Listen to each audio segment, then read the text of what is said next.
Cuando se piensa en el tarot, ¿qué es lo primero que viene a la mente?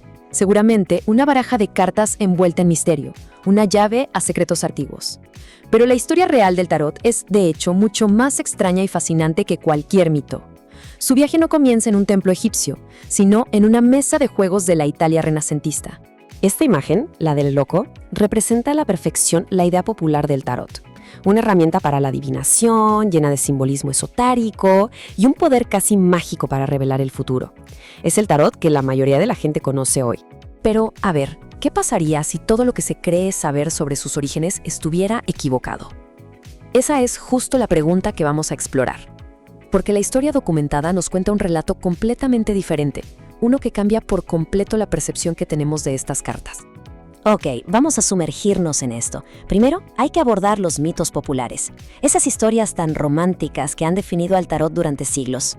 La leyenda más persistente es que el tarot es el último libro sobreviviente del antiguo Egipto, un compendio de sabiduría hermética diseñado para preservar su conocimiento. Suena increíble, ¿a poco no? El detalle es que la evidencia histórica apunta en una dirección completamente distinta.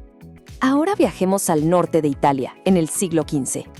Es aquí donde encontramos los primeros rastros documentados del tarot, y su propósito original, bueno, podría sorprendernos bastante. Entonces, aquí hay dos puntos cruciales. Primero, que las barajas de juego comunes y corrientes aparecieron en Europa unos 50 años antes que las primeras barajas de tarot. O sea, el tarot no fue el ancestro, sino una evolución. Y segundo, el Joker no es pariente del loco. Es una invención estadounidense mucho más reciente, creada para el juego de Euchre.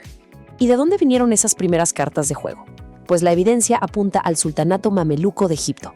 Estas cartas llegaron a Europa a través de las rutas comerciales, muy probablemente por puertos tan importantes como el de Venecia.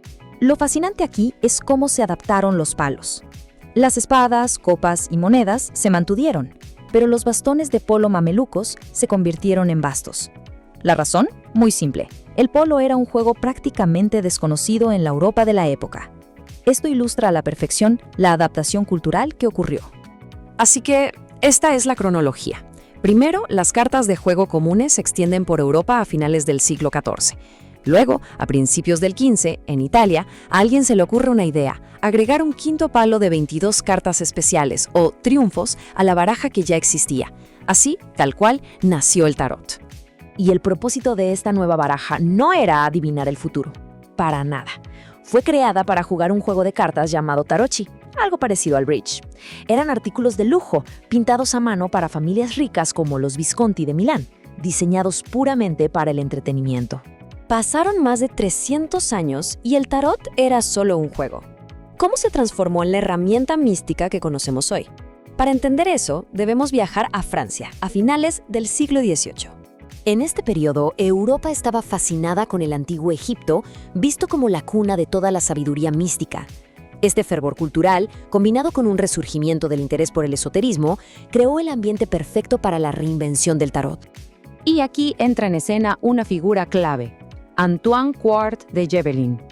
Al ver una baraja de tarot por primera vez, quedó convencido de que no era un simple juego italiano, sino un libro jeroglífico de los egipcios. Proyectó sobre las cartas todo el misticismo que su época anhelaba. En su contexto original, las cartas de triunfo eran simplemente alegorías de la vida renacentista.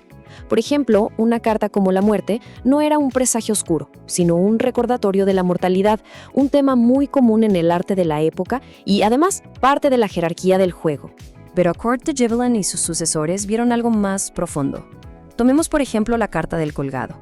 Dejaron de verla como la representación de un traidor castigado, algo común en esa época en Italia.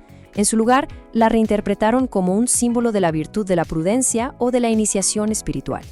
Estaban, literalmente, reescribiendo el significado de las cartas para que encajaran en su nueva y grandiosa teoría egipcia.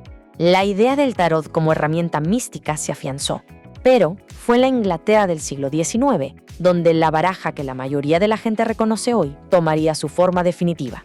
Sociedades secretas como la Orden Hermética de la Aurora Dorada tomaron las ideas francesas y las sistematizaron. Crearon complejas tablas de correspondencias, vinculando cada carta con planetas, signos del zodiaco y el árbol de la vida cabalístico. Básicamente, construyeron toda la estructura intelectual del tarot moderno. De esta orden surgió un hombre que cambiaría el tarot para siempre, Arthur Edward Waite. Él quería crear una baraja que fuera accesible para todos, no solo para los iniciados en el ocultismo. Y aquí está su genialidad. Antes de Waite, solo las 22 cartas de triunfo tenían escenas completas. Las otras 56 cartas solo mostraban, por ejemplo, 8 espadas o 3 copas. Waite, junto con la artista Pamela Colman Smith, creó escenas para cada una de las 78 cartas. De repente, la baraja entera contaba una historia visual, haciéndola infinitamente más intuitiva de leer. Y así llegamos a la actualidad, donde el tarot ha completado otra transformación más. La trayectoria del tarot es asombrosa. Comenzó como un juego, fue reinventado como un código secreto, estandarizado como una herramienta de adivinación y hoy en día muchos lo utilizan como un espejo psicológico, una forma de explorar el subconsciente y fomentar el autoconocimiento. Al final, la historia del tarot revela que no es un texto antiguo e inmutable. Es un lienzo en blanco sobre el que cada época ha proyectado sus propias esperanzas, miedos y creencias. Su mayor poder, quizá, no es predecir el futuro, sino reflejar la fascinante historia de cómo la humanidad ha buscado el significado a lo largo de los siglos. Gracias por ver el video.